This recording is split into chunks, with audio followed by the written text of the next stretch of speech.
فصل المصدر اسم يدل على الحدث فقط ويشتق منه الأفعال كالضرب والنصر مثلا وأبنيته من الثلاثي المجرد غير مضبوطة تعرف بالسماع ومن غيره قياسية كالإفعال والانفعال والاستفعال والفعللة والتفعل مثلا. آج ہم مصدر کے بارے میں پڑھیں گے بھائی. تو مصنف فرماتے ہیں المصدر اسم يدل على الحدث فقط، کہ مصدر وہ ایسا اسم ہے، اسم دیکھو نکرہ آیا اور اس کے بعد يدل فعل، تو نکرہ کے بعد فعل آئے تو اس کے لیے کیا بنتا ہے؟ صفت. تو المصدر اسم، مصدر جو ہے وہ ایسا اسم ہے يدل على الحدث فقط، جو صرف حدث پر دلالت کرتا ہے. جو صرف کس پر دلالت کرتا ہے؟ حدث پر دلالت کرتا ہے بھائی. حدث کسے کہتے ہیں؟ یاد رکھیے، حدث وہ معنی جو غیر کے ساتھ قائم ہو، یعنی جو غیر کی صفت ہو، اس کا اپنا الگ وجود نہ ہو، اس کو حدث کہتے ہیں. جیسے میں کہتا ہوں زید پٹائی کرنے والا ہے. اب دیکھو یہ پٹائی کرنا، اس کا اپنا الگ وجود نہیں. زید ہوگا اور وہ پٹائی کرے گا تو پٹائی کا وجود پایا جائے گا، اور اگر زید نہیں تو وہ جو زید نے پٹائی کرنی تھی اس پٹائی کا بھی وجود نہیں. تو حدث کسے کہتے ہیں؟ وہ معنی جو غیر کے ساتھ قائم ہوتا ہے. غیر کے ساتھ قائم ہوتا ہے یعنی غیر کی صفت بنتا ہے. اگر وہ غیر ہے تو اس کا بھی وجود ہے، اور اگر وہ غیر نہیں تو اس کا اپنا الگ وجود بھی نہیں ہے بھائی. تو اس کو حدث کہتے ہیں. جیسے پٹائی کرنا، زید ہے تو پٹائی کرنا ہے، زید نہیں تو پٹائی کرنا بھی نہیں.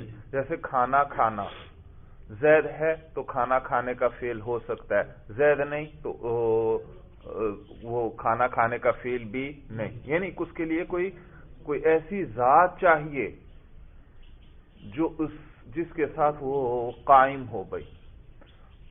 تو ضرب تبھی پائی جائے گی جب کوئی نہ کوئی ضرب لگانے والا ہوگا. کھانا کھانا اسی وقت پایا جائے گا جب کوئی کھانا کھانے والا ہوگا. پانی پینا، پانی کا پینا اسی وقت پایا جائے گا جب کوئی پانی پینے والا ہوگا. اگر کوئی پانی پینے والا نہیں تو شرب یعنی پینے کا بھی وجود نہیں. بات سمجھ میں آ گئی؟ تو حدث کسے کہتے ہیں؟ وہ معنی جو غیر کے ساتھ قائم ہو، یعنی غیر کی صفت ہو. تو اس کے لیے کوئی موصوف چاہیے. اگر موصوف ہوگا تو اس حدث کا بھی وجود ہوگا، اگر موصوف نہیں تو اس حدث کا وجود بھی نہیں بھائی. تو انہوں نے تعریف کیا کی کہ مصدر وہ ایسا اسم ہے یدل علی الحدث فقط، جو صرف حدث پر دلالت کرتا ہے، یعنی صرف اس معنی پر دلالت کرتا ہے جو غیر کے ساتھ قائم ہے. اس کے ذریعے فعل کو نکال دیا بھائی. کس کو؟ فعل کو بھی نکال دیا، اس میں فاعل وغیرہ کو بھی نکال دیا. کیونکہ فعل میں نے آپ کو پہلے بھی بتلایا تھا کہ فعل لفظوں کے اعتبار سے اگرچہ مفرد ہے لیکن معنی کے اعتبار سے وہ مرکب ہے. کیونکہ فعل کا معنی اور فعل کا مفہوم وہ مرکب ہوتا ہے تین چیزوں سے. ایک اس میں حدث پایا جائے گا یعنی معنی مصدری ہوگا، اور ایک زمانہ ہوگا، اور تیسری نسبت الی الفاعل ہوگی. کتنی چیزیں؟ نمبر ایک مصدر معنی مصدری یعنی حدث، اور نمبر دو زمانہ، اور نمبر تین نسبت الی الفاعل بھائی. جیسے دیکھیے میں نے کہا ضربا، تو ضربا فعل ہے. تو ضربا کے اندر دیکھو ضرب والا معنی ہے. معلوم ہوا ضرب ہوئی ہے کس زمانے میں؟ زمانہ ماضی میں. تو دیکھو ضرب والا معنی ہے پٹائی کرنے والا، اور زمانہ بھی پایا جا رہا ہے کہ کون سے زمانے میں ہوئی ہے یہ ضرب؟ ماضی کے زمانے میں ہوئی ہے. اور نسبت الی الفاعل بھی ہے کہ معلوم ہوا کوئی اس فعل کو سر انجام دینے والا ہے، کسی نے اس فعل کو سر انجام دیا ہے اور اس پٹائی کا وجود پایا گیا ہے. صورت سمجھ میں آ گئی؟ تو فعل خود تو مفرد ہے لیکن اس کا مفہوم اور معنی مرکب ہے 3 چیزوں سے. نمبر 1 معنی مصدری یعنی حدث، معنی مصدری یعنی حدث، اور نمبر 2 زمانہ، اور نمبر 3 نسبت الی الفاعل. تو جب کہہ دیا مصنف نے المصدر اسم يدل على الحدث فقط، مصدر صرف حدث پر دلالت کرتا ہے، تو فعل نکل گیا، کیونکہ فعل صرف حدث میں نہیں دلالت کرتا، وہ حدث کے ساتھ ساتھ زمانے پر بھی دلالت کرتا ہے اور نسبت الی الفاعل پر بھی دلالت کرتا ہے. فعل نکل گیا. اسی طرح اس میں فاعل، اس میں مفعول وغیرہ بھی نکل گئے، کیونکہ اس میں فاعل ضارب یہ ضرب پہ بھی دلالت کر رہا ہے یعنی حدث پہ، اور ایک ذات پر بھی دلالت کر رہا ہے جو اس کے ساتھ موصوف ہو رہی ہے. ضارب کا کیا معنی؟ ضرب لگانے والی ذات. دیکھا ضرب کا معنی بھی آ گیا، اور خود ضرب ہے یا ضرب لگانے والی ذات ہے؟ ضرب لگانے والی ذات. تو دیکھو ایک ذات ہے جو موصوف ہو رہی ہے کس کے ساتھ؟ ضرب کے ساتھ. تو ضرب کے ساتھ ساتھ یعنی معنی حدث کے ساتھ ساتھ ذات والا معنی بھی اس کے اندر آ گیا. اسی طرح اس میں مفعول کے اندر بھی ہے. تو جب انہوں نے کہہ دیا کہ مصدر وہ نام ہے صرف کس کا؟ حدث کا، تو فعل وغیرہ اس میں فاعل وغیرہ اس سے نکل گئے بھائی.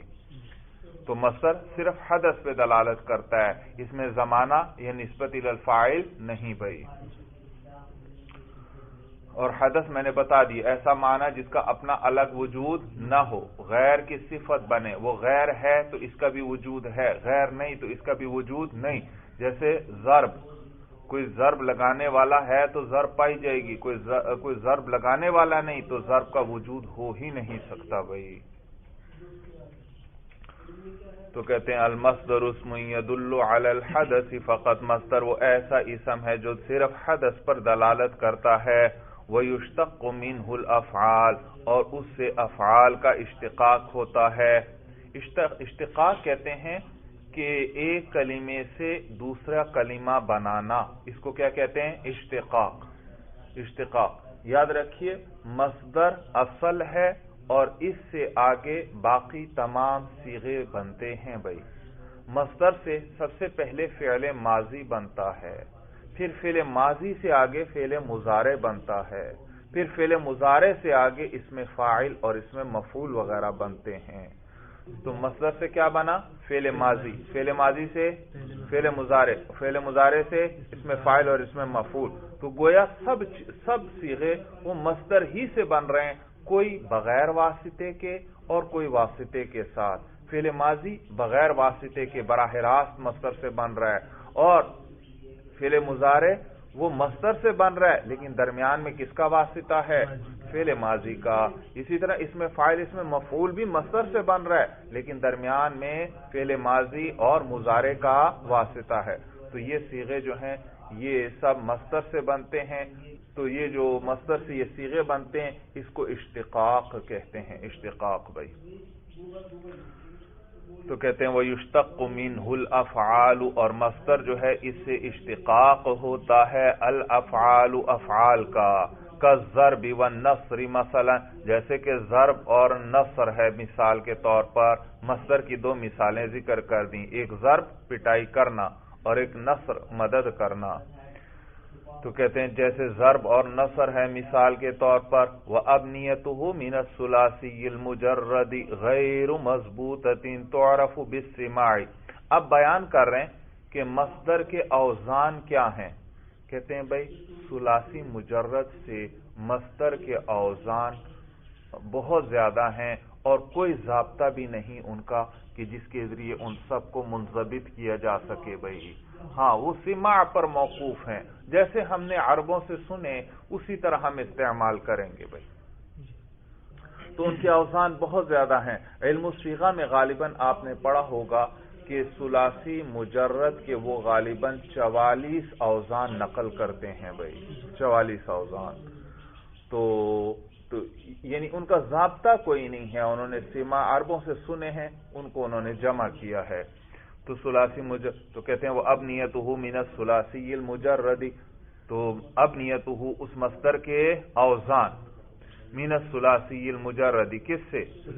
ثلاثی مجرد سے، غیر مضبوطۃ، وہ ضبط نہیں کیے گئے، یعنی ان کے لیے کوئی ضابطہ نہیں ہے، کوئی ضابطہ نہیں ہے۔ تعرف بالسماع، اور کس کے ذریعے ان کو پہچانا جائے گا؟ سماع سے ان کو پہچانا جائے گا۔ ومن غیرہ قیاسیۃ، اور ثلاثی مجرد کے علاوہ سے مصدر جو ہیں وہ قیاسی ہیں، یعنی قیاس کے ذریعے آپ بھی فوراً نکال سکتے ہیں۔ کل افعالی والانفعالی والاستفعالی والفعللتی والتفاعل، مثلا مثال کے طور پر جیسے باب افعال ہے، آپ کو اگر ماضی کا پتہ چل جائے اسعادہ، فوراً ہی مصدر کا بھی پتہ چل گیا، آپ قیاس کے ذریعے فوراً نکال لیں گے کہ اسعادہ کا مصدر کیا آئے گا؟ اسعاد، کیونکہ یہ باب افعال سے ہے، تو باب افعال کا مصدر کیا ہے؟ افعال ہے۔ تو یہ دیکھا قیاس کے ذریعے آپ نے نکالا، چاہے نہ بھی سنا ہو پھر بھی آپ قیاس کے ذریعے نکال سکتے ہیں۔ اسی طرح اور مثال لے لیں، اسی طرح باب انفعال ہے بھائی، انفعال، آپ کو ماضی کا پتہ چل جائے یا مضارع کا پتہ چل جائے، آپ فوراً مصدر خود نکال سکتے ہیں۔ جیسے انحرافہ، میں آپ سے پوچھوں اس کا مصدر کیا ہوگا، آپ فوراً کیا کہیں گے؟ انحراف۔ دیکھا آپ نے خود فوراً ہی قیاس کے ذریعے نکال لیا۔ اسی طرح مثلا باب استفعال ہے، باب استفعال، یہ سب قیاسی مصدر ہیں، آپ کو ماضی کا پتہ چل جائے آپ کو فوراً مصدر کا پتہ چل جاتا ہے۔ جیسے استخرجہ، اس کا مصدر کیا آئے گا؟ استخراج۔ اسی طرح باب فعللہ ہے، دحرجہ ہے، اور باب تفاعل وغیرہ۔ تو یہ باقی تمام ابواب جو ہیں، چاہے ثلاثی مزید فی ہے یا رباعی مجرد ہے یا رباعی مزید فی، ان کے مصادر قیاسی ہیں۔ تو کہتے ہیں وَمِن غَيْرِهِ قِيَاسِيَّةٌ، اور ثلاثی مجرد کے علاوہ مصادر جو ہیں وہ قیاسی ہیں۔ کل افعال، جیسے کہ افعال مصدر ہے، والانفعال والاستفعال والفعللۃ والتفاعل، مثلا مثال کے طور پر فالمصدر ان لم يكن مفعولا مطلقا يعمل عمل فعله۔ یہاں سے اب قیمتی بات بتلا رہے ہیں ترکیب کی بھائی، یاد رکھیے یہ جو مصدر ہوتا ہے یہ بھی اپنے فعل والا عمل کرتا ہے، بشرطے کہ یہ مفعول مطلق نہ ہو۔ مفعول مطلق آپ پڑھ چکے ہیں، کسے کہتے ہیں؟ وہ مصدر جو ماقبل فعل کے معنی میں ہو اسے کیا کہتے ہیں؟ مفعول مطلق۔ جیسے ضربت ضربن، یہ ضربن کیا ہے؟ مفعول مطلق، کیونکہ یہ مصدر ہے اور ماقبل کا فعل جو ضربت ہے اسی کا ہم معنی ہے، تو اس کو کیا کہتے ہیں؟ مفعول مطلق۔ تو یاد رکھیے عمل میں اصل فعل ہے، اشتقاق کے اعتبار سے تو اصل کون ہے؟ مصدر ہے، لیکن عمل کے اعتبار سے فعل اصل ہے، اور جب فعل موجود ہو پھر مصدر عمل نہیں کرے گا۔ تو جب مصدر مفعول مطلق بن رہا ہے تو فعل بھی موجود ہے، ضربت ضربن، تو اب عامل کس کو بنائیں؟ ضربت کو یا ضربن کو؟ تو کہتے ہیں بھائی جب اصل موجود ہے تو اصل کو عامل بنائیں گے۔ تو مصدر کس کی طرح عمل کرتا ہے؟ اپنے فعل والا عمل کرتا ہے، اور اگر فعل لازم تھا، صرف فاعل کو رفع دے رہا تھا تو مصدر بھی فاعل کو رفع دے گا، اور اگر فعل متعدی تھا، فاعل کو رفع دینے کے ساتھ ساتھ مفعول کو نصب بھی دے رہا تھا، تو مصدر بھی وہی عمل کرے گا، فاعل کو رفع دے گا اور مفعول کو نصب دے گا۔ تو عمل میں اصل کون؟ فعل ہے۔ البتہ فرق یہ ہے، مصدر عمل تو فعل جیسا کرتا ہے، لیکن فرق یہ ہے کہ فعل جب بھی آئے گا ساتھ ہی ہمیشہ اس کے فاعل یا نائب فاعل ضرور آئے گا، لیکن مصدر میں ایسا ضروری نہیں، اس کے ساتھ فاعل آ سکتا ہے، ہو سکتا ہے ذکر کیا جائے، فاعل ہوگا تو ضرور، اس کے لیے فاعل ہوگا تو ضرور۔ ضرب جب تک ضارب نہیں ہے ضرب تو ہو ہی نہیں سکتی، تو اس کے لیے فاعل ہوگا تو ضرور، لیکن اس کا ذکر ہونا عبارت میں ضروری نہیں ہے، ہو سکتا ہے ذکر ہو سکتا ہے ذکر نہ ہو۔ ہاں اگر فاعل آئے گا تو مصدر اس کو کیا کرے گا؟ رفع دے گا، اور مفعول آ جائے اس کا تو مصدر اس کو کیا کرے گا؟ نصب دے گا۔ لیکن زیادہ تر ہوتا یہ ہے عموماً کہ مصدر کی اپنے فاعل یا مفعول کی طرف اضافت کر دی جاتی ہے، جیسے ضرب زیدن، زید کا پٹائی کرنا، یعنی زید پٹائی کرنے والے، ضرب کس نے لگائی ہے؟ زید نے، تو آپ نے زید کی طرف ضرب کی کیا کر دی؟ اضافت، ضرب زیدن، زید کا پٹائی کرنا، اور پھر یہ جملے میں فاعل وغیرہ کچھ جو بھی بنے گا، لیکن ایک جز بنے گا، پورا جملہ یہ نہیں ہے ضرب زیدن، کیونکہ کیا ہے؟ مضاف اور مضاف الیہ ہیں بھائی۔ تو بات سمجھ میں آ گئی؟ مصدر بھی کس طرح عمل کرتا ہے؟ اپنے فعل کی طرح عمل کرتا ہے، البتہ فرق یہ ہے کہ فعل کے لیے فاعل یا نائب فاعل ہمیشہ ضرور ذکر ہوگا، لیکن مصدر کے لیے فاعل یا نائب فاعل ہوگا تو ضرور، لیکن لفظوں میں ذکر ہونا ضروری نہیں۔ اور پھر یہ بات بھی انہوں نے آپ کو بتا دی کہ مصدر عمل کرے گا فعل والا ہی، لیکن شرط یہ ہے کہ یہ مفعول مطلق نہ ہو۔ اگر یہ مفعول مطلق ہے تو پھر تو فعل بھی اس کا ساتھ موجود ہے، تو پھر وہ عمل فعل کرے گا، یہ مصدر عمل نہیں کرے گا، مصدر عمل نہیں کرے گا۔ ہاں البتہ اگر بعض مقامات پر مفعول مطلق کے عامل یعنی فعل کو حذف کرنا واجب ہو جاتا ہے، ضربت ضربا، بعض مقامات آپ نے پڑھے، وہاں پر مثلا جیسے شکرن، شکرتو شکرن، تو یہاں دیکھو اس کے فعل کو حذف کرنا واجب ہے۔ ہم نے کبھی عربوں سے نہیں سنا کہ انہوں نے شکرتو کو ساتھ ذکر کیا ہو، وہ ہمیشہ کیا بولتے ہیں؟ شکرن۔ تو دیکھو یہ ایسا مصدر ہے، ایسا مفعول مطلق ہے جس کے فعل کو حذف کرنا واجب ہے، تو پھر یہاں پر یہ مصدر عمل کر سکتا ہے بھائی، یہاں پر یہ مصدر عمل کر سکتا ہے کیونکہ اس کے فعل کو تو حذف کرنا واجب ہے بھائی، اور آپ چاہیں تو اسی فعل کو عامل بھی بنا سکتے ہیں بھائی، محذوف فعل کو۔ تو کہتے ہیں فالمصدر ان لم يكن مفعولا مطلقا يعمل عمل فعله، پس مصدر جو ہے اگر وہ مفعول مطلقا نہ ہو تو وہ عمل کرے گا عمل فعله، اپنے فعل والا عمل، اعنی یرفع الفاعل ان کان لازما، یعنی کہ وہ رفع دے گا مصدر فاعل کو اگر وہ کون سا ہوا؟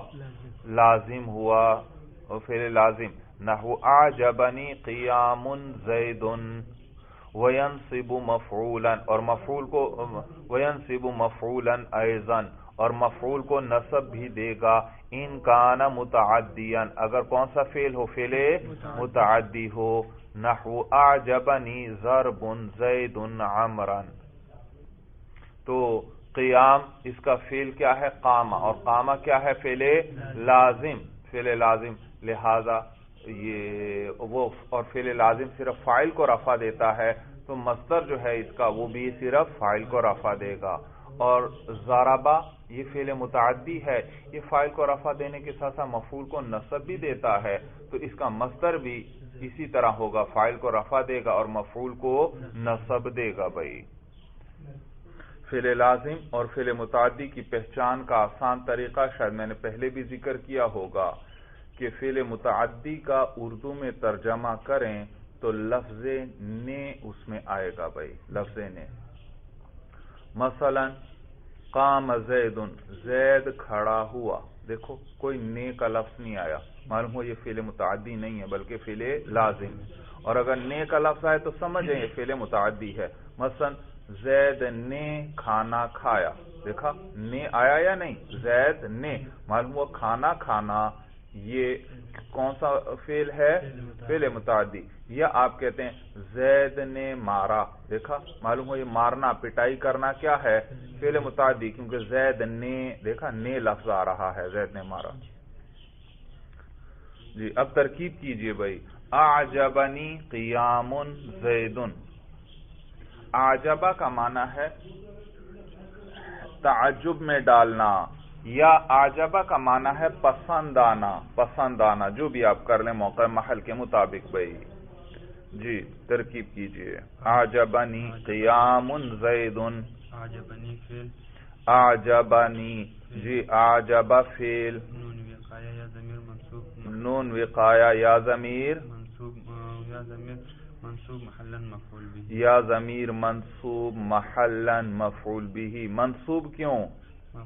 مفعول به ہے، محلا کیوں کہہ رہے ہو؟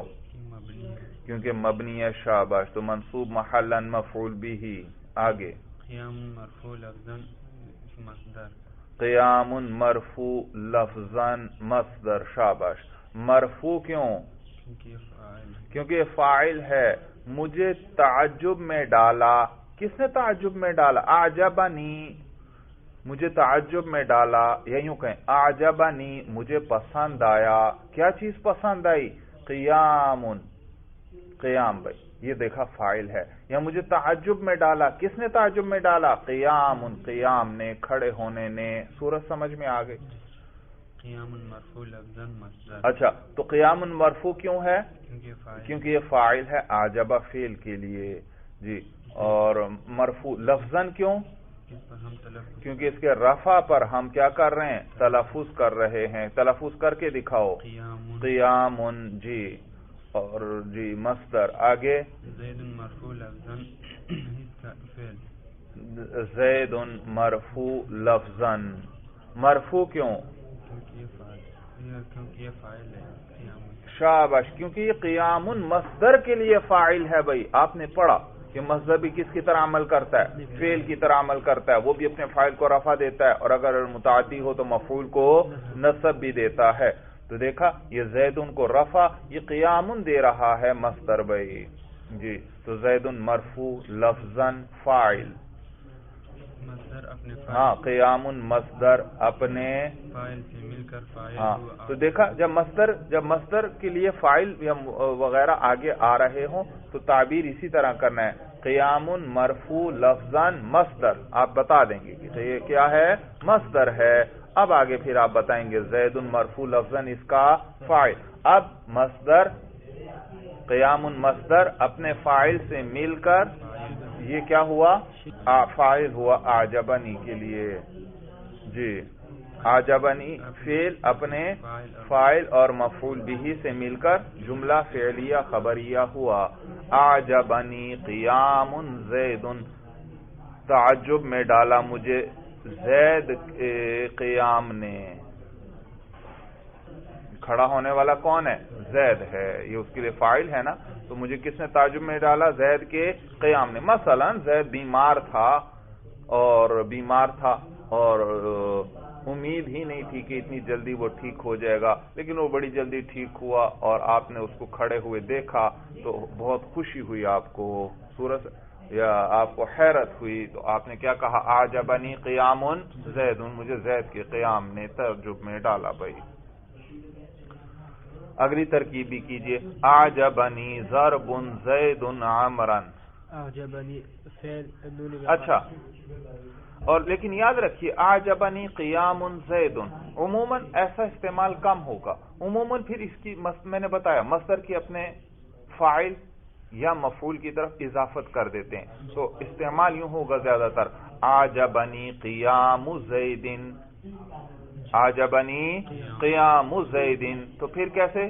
پھر بھی اسی طرح ہوگا. قیام ترکیب کیسے ہوگی؟ اعجب فعل، نون وقایا، یا ضمیر منصوب محلا مفعول به. قیام مرفوع لفظا مصدر مضاف. مرفوع کیوں؟ کیونکہ فاعل ہے اور مصدر ہے اور مضاف ہے. اور زید مجرور لفظا مضاف الیہ ہے، لیکن مرفوع معنن ہے. معنی کے اعتبار سے مرفوع ہے زید، کیونکہ یہ قیام کے لیے کیا ہے؟ فاعل ہے. تو بات سمجھ میں آ گئی. تو قیام زید مجرور لفظا مضاف الیہ اور مرفوع معنن، معنی کے اعتبار سے مرفوع ہے کیونکہ فاعل ہے قیام کے لیے. تو مضاف اپنے مضاف الیہ سے مل کر یہ فاعل ہوا. اعجبنی کے لیے فعل اپنے فاعل اور مفعول به سے مل کر جملہ فعلیہ خبریہ ہوا. جی اگلے جملے کی ترکیب کیجئے. اعجبنی ضرب زید عمرا. جی. اعجبنی فعل نون وقایا یا ضمیر منصوب محلا مفعول به. ضرب مرفوع لفظا. اعجبنی اعجب فعل نون وقایا یا ضمیر منصوب محلا مفعول به. ضرب مرفوع لفظا مصدر. ضرب مرفوع لفظا مصدر. مرفوع کیوں؟ یہ فاعل ہے. جی زید مرفوع لفظاً فاعل مصدر کے لیے. ہاں زید مرفوع لفظاً یہ فاعل ہوا کس کے لیے؟ ضربن کے لیے، اس لیے مرفوع ہے. اور عمرن منصوب لفظاً مفعول به. عمرن منصوب لفظاً مفعول به کس کے لیے؟ مصدر کے لیے. ضربن مصدر کے لیے. معلوم ہوا یہ زیدن کو رفع کون دے رہا ہے؟ ضربن مصدر. اور عمران کو نصب کون دے رہا ہے؟ ضربن مصدر، کیونکہ یہ مصدر متعدی ہے. اور اگر وہ لازم ہو تو صرف فاعل کو رفع دیتا ہے، جیسے قیام زیدن گزرا بھائی. یہ زیدن کو رفع کس نے دیا تھا؟ قیام نے. جی سمیٹیا بھی در مصدر اپنے فاعل اور مفعول به سے مل کر فاعل ہوا اعجبنی فعل. ہاں مصدر جو ہے مصدر تو ضربن مصدر جو ہے اپنے فاعل اور مفعول سے مل کر یہ فاعل ہوا کس کے لیے؟ اعجبنی کے لیے. اعجبنی فعل اپنے فاعل اور مفعول به سے مل کر جملہ فعلیہ خبریہ ہوا. اعجبنی ضرب زید عمرا، مجھے تعجب میں ڈالا پٹائی کرنا زید کا. زید کی پٹائی کرنے نے مجھے تعجب میں ڈالا. اور کس کی پٹائی کی؟ عمر کی. مجھے زید کے عمر کی پٹائی کرنے نے تعجب میں ڈالا. ترجمہ سمجھ میں آیا؟ مجھے تعجب میں ڈالا زید کے عمر کی پٹائی کرنے نے. زید کے عمر کی پٹائی کرنے نے مجھے تعجب میں ڈالا. یعنی جو زید نے عمر کی پٹائی کی اس پٹائی نے مجھے تعجب میں ڈالا بھائی. اور میں نے آپ کو بتایا کہ ایسے موقع پر پھر عموماً کہ فاعل یا مفعول کی طرف مصدر کی کیا کر دی جاتی ہے؟ اضافت. تو یہاں پر زیادہ تر پھر یوں بولتے ہیں اعجبنی ضرب زید عمرا. اعجبنی ضرب زید عمرا. تو دیکھا عمران کا نصب بتا رہا ہے ضرب زید عمران. یہ عمران کا نصب بتا رہا ہے یہ کیا ہے؟ مفعول. تو معلوم ہوا جو زیدین ہے مضاف الیہ وہ کیا ہے؟ معنی کے اعتبار سے فاعل ہے بھائی. اور کبھی کبھار مفعول کی طرف اضافت کر دیتے ہیں اعجبنی ضرب عمرین زیدن. یہ زیدن کا رفع بتلا رہا ہے. توجہ ہے؟ زید کا رفع بتلا رہا ہے کہ یہ جو مضاف الیہ عمرین ہے یہ کیا ہے؟ یہ مفعول ہے، مفعول بھی ہے. جی اب دوبارہ ذرا ترجمہ دیکھ لیجئے. فالمصدر ان لم يكن مفعولا مطلقا، اگر مصدر مفعول مطلق نہ ہو تو يعمل عمل فعله، تو وہ بھی اپنے فعل والا عمل کرتا ہے. اعنی يرفع الفاعل، یعنی وہ فاعل کو رفع دیتا ہے. ان كان لازما، اگر وہ فعل کون سا ہو؟ لازم ہو. نحو اعجبنی قیام زید. وینصب مفعولا ایضا، اور مفعول کو نصب بھی دیتا ہے. ان کان متعدیا، اگر وہ متعدی ہو. نحو اعجبنی ضرب زید عمرا. ولا يجوز تقدیم معمول المصدر علیہ، اور جائز نہیں ہے کہ معمول مصدر کو اس پر مقدم کیا جائے. میں آپ کو پہلے بتا چکا کہ عمل میں فعل اصل ہے، تو کیونکہ فعل قوی عامل ہے اور مصدر جو ہے وہ ضعیف عامل ہے. فعل جو ہے اپنے سے ما بعد میں بھی عمل کرتا ہے، اپنے سے ما قبل میں بھی عمل کرتا ہے. فعل کا فاعل یا نائب فاعل اس کو تو فعل پر مقدم نہیں کر سکتے، لیکن مفعول وغیرہ اور چیزوں کو کیا کر سکتے ہیں؟ فعل پر مقدم بھی کر سکتے ہیں، اور وہ پھر بھی ان میں عمل کرے گا اور نصب وغیرہ دے گا. جبکہ مصدر عامل ضعیف ہے، وہ اپنے ما بعد میں تو عمل کر سکتا ہے لیکن اپنے سے ما قبل میں عمل نہیں کر سکتا. اپنے سے ما قبل میں عمل الا یہ کہ اس کا معمول یعنی جس میں یہ عمل کر رہا ہے وہ ظرف ہو. تو پھر ظرف ہو تو اس میں گنجائش ہے، وہ اس کو مصدر پر مقدم کیا جا سکتا ہے اور مصدر پھر بھی اس میں عمل کرے گا، کیونکہ ظروف میں گنجائش ہوتی ہے.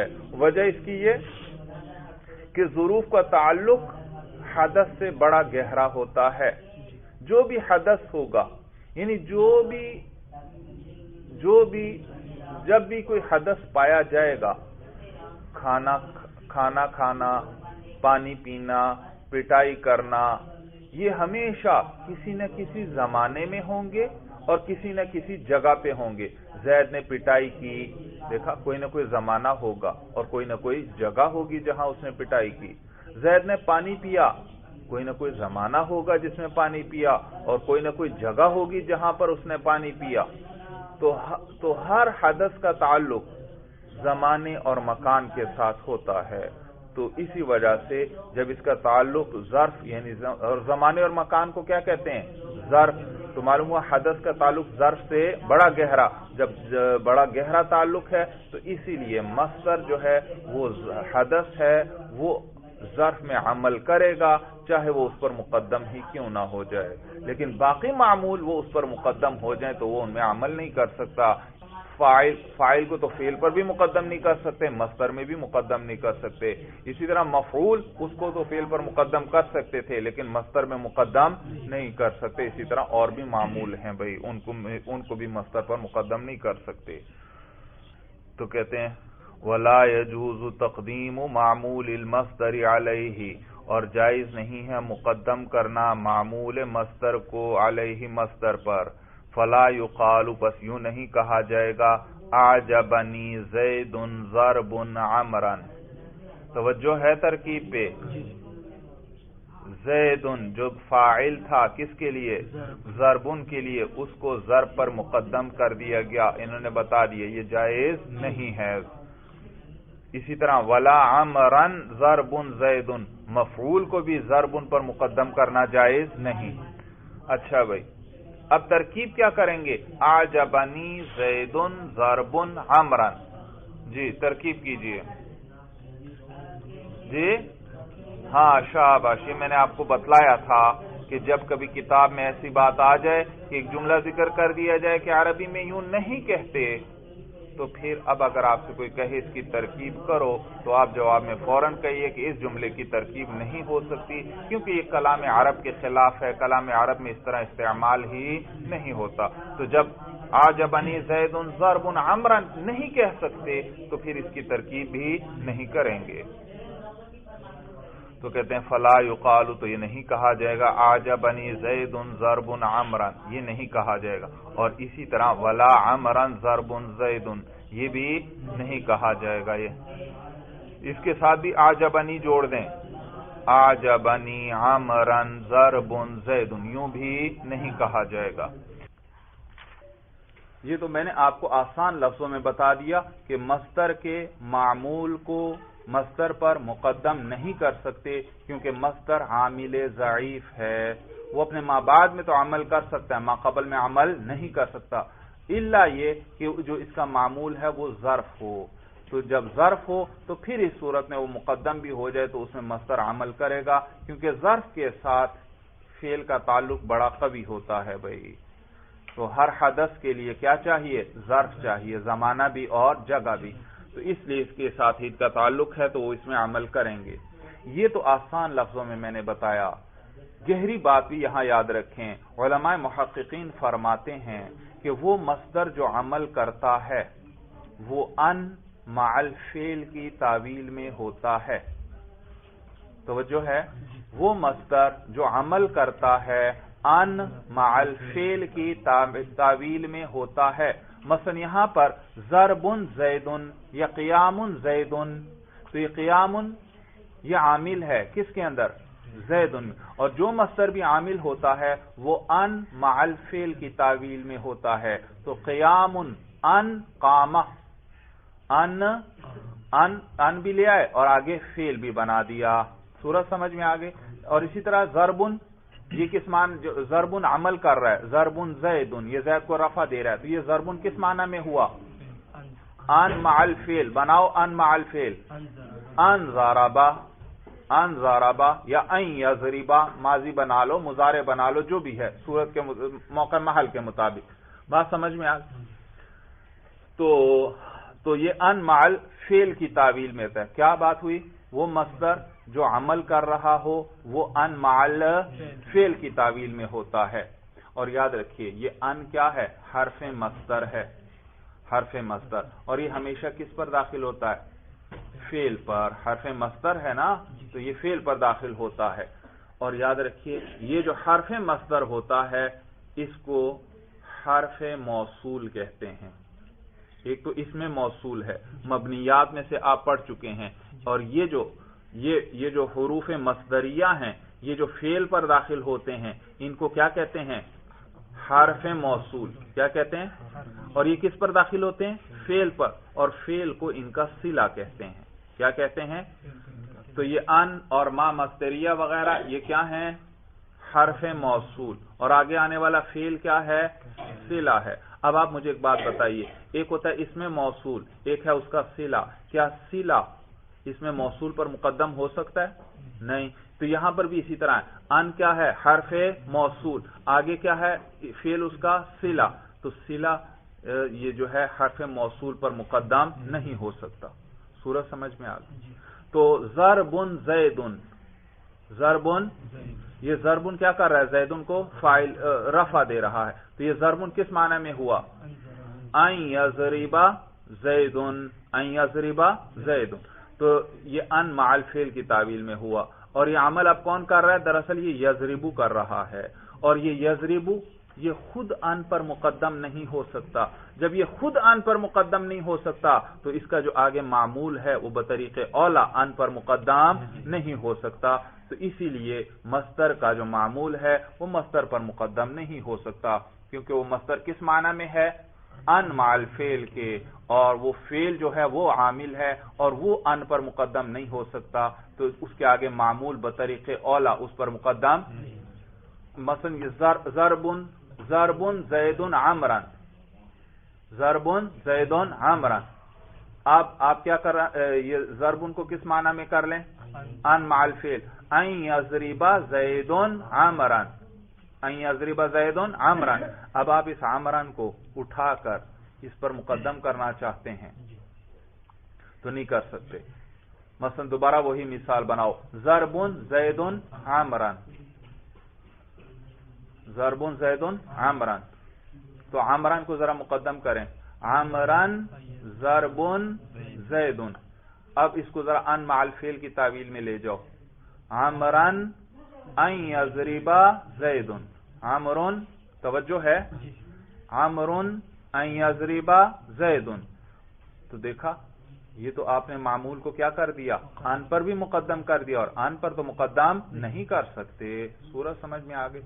تو مصدر پر مقدم کریں گے تو گویا آپ نے اس ان پر مقدم کر دیا، اور ان پر تو مقدم نہیں کر سکتے، تو وہ مصدر پر وہ مقدم، تو وہ مصدر جو عامل ہوتا ہے وہ ان مع الفعل کی تعویل میں ہوتا ہے، اور یہ ان کے حرف موصول، آگے فعل اس کا صلہ، اور اس صلے کو حرف موصول پر مقدم نہیں کر سکتے، تو اس کے معمول کو بطریق اولا اس پر مقدم نہیں کر سکتے، الا یہ کہ وہ ظرف ہو تو پھر اس میں گنجائش ہے۔ بات سمجھ میں آ گئی؟ وَيَجُوزُ إِضَافَتُهُ إِلَى الْفَاعِلِ، اور جائز ہے مصدر کی اضافت فاعل کی طرف۔ دیکھا میں نے آپ کو کیا بتایا تھا؟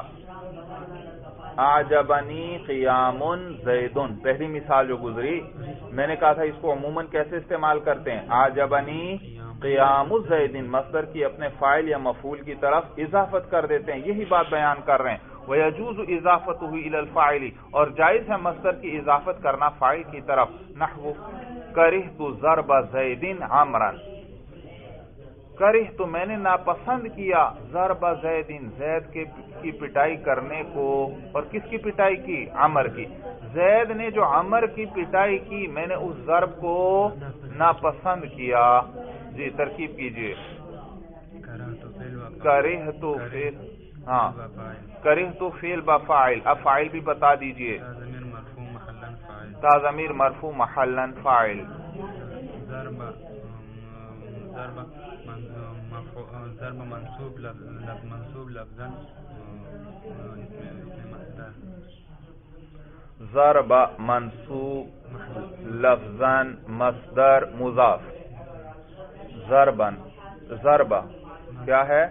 منصوب لفظا مصدر مضاف۔ منصوب کیوں؟ کیونکہ یہ مفعول بھی ہے، میں نے ناپسند کیا، کس چیز کو ناپسند کیا؟ ضرب کو، یہ مفعول بھی ہے۔ جی آگے زیدین مجرور لفظا، ہاں مرفوع معنن، مجرور لفظا مضاف الیہ، مجرور لفظا مضاف الیہ، اور مرفوع معنن کیونکہ یہ فاعل ہے۔ آپ کو کیسے پتا چلا یہ فاعل ہے؟ کیونکہ ضرب کے لیے ایک فاعل چاہیے اور ایک مفعول، اور آگے مفعول تو آگے آ رہا ہے، معلوم ہوا یہ کون ہے؟ فاعل ہے۔ جی عمرن منصوب لفظاً مفعول به کس کے لیے؟ ضرب کے لیے. شاباش جی. مصدر ضرب مصدر اپنے مضاف الیہ اور مفعول به سے مل کر یہ مفعول به ہوا کس کے لیے؟ کرہت فعل کے لیے. کرہت فعل اپنے فاعل اور مفعول به سے مل کر جملہ فعلیہ خبریہ ہوا. تو ترجمہ سمجھ میں آ رہا ہے؟ کرہت میں نے ناپسند کیا. کس چیز کو ناپسند کیا؟ ضرب زید عمرا، زید نے جو عمر کی پٹائی کی اس پٹائی کو میں نے ناپسند کیا. تو کہتے ہیں بھائی جائز ہے نصر کی اضافت کرنا فاعل کی طرف، او الی المفعول به یا مفعول به کی طرف، یعنی مصدر کی اضافت مفعول به کی طرف بھی جائز ہے. نحو کرہت ضرب عمر زید.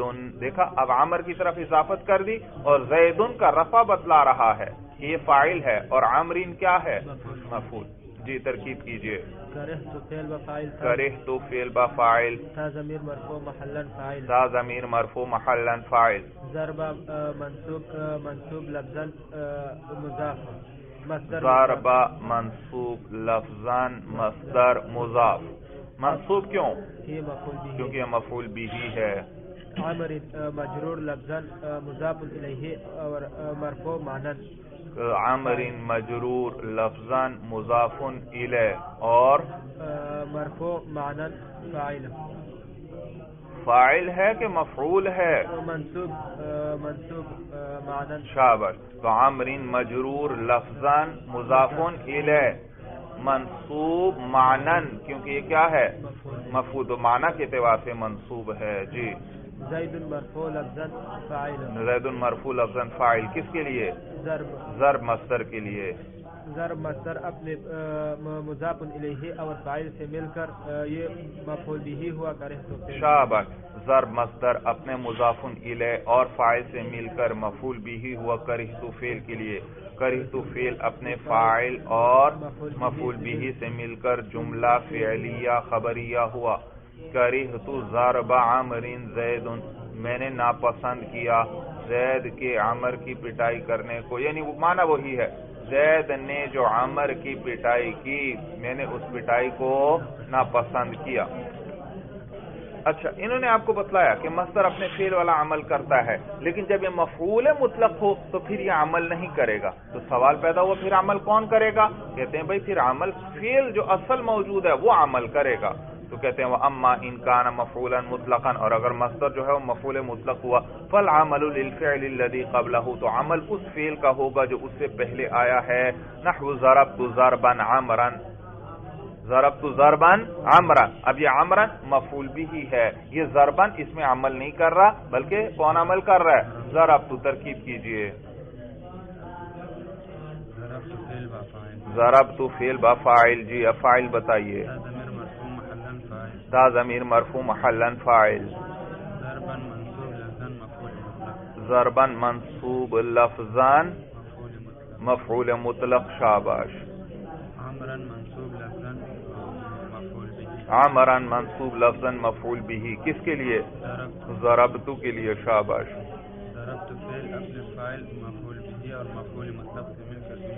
شاباش. ضربت فعل اپنے فاعل اور مفعول به اور مفعول مطلق سے مل کر جملہ فعلیہ خبریہ ہوا.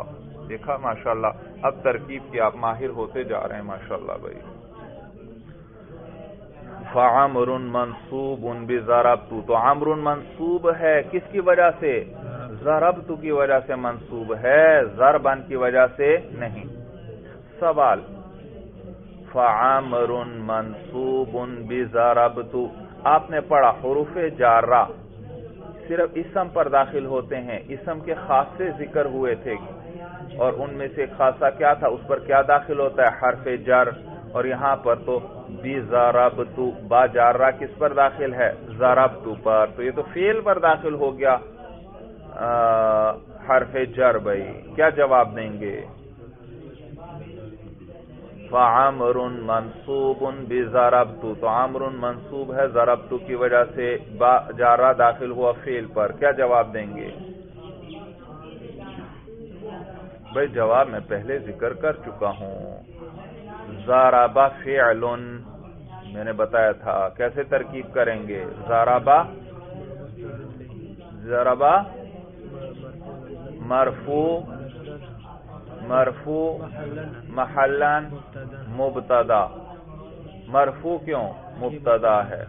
سوال یہ تو فعل ہے، مبتدا کیسے بن رہا ہے؟ جواب دیں گے کہ وہ جو ضربہ عبارتوں میں آتا ہے اس کا نام ہی ہم نے ضربہ رکھ دیا.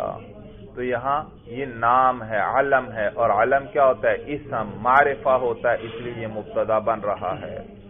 صورت سمجھ میں؟ یعنی یوں کو یہ ھذا لفظ، یہ والا لفظ مراد ہے تو یہ ھذا لفظ کی تعویل میں ہے، اور ھذا لفظ یہ لفظ یہ معرفہ ہے، موصوف صفت ہے نا. ھذا موصوف، اللفظ صفت، تو یہ ھذا لفظ کی تعویل میں ہے.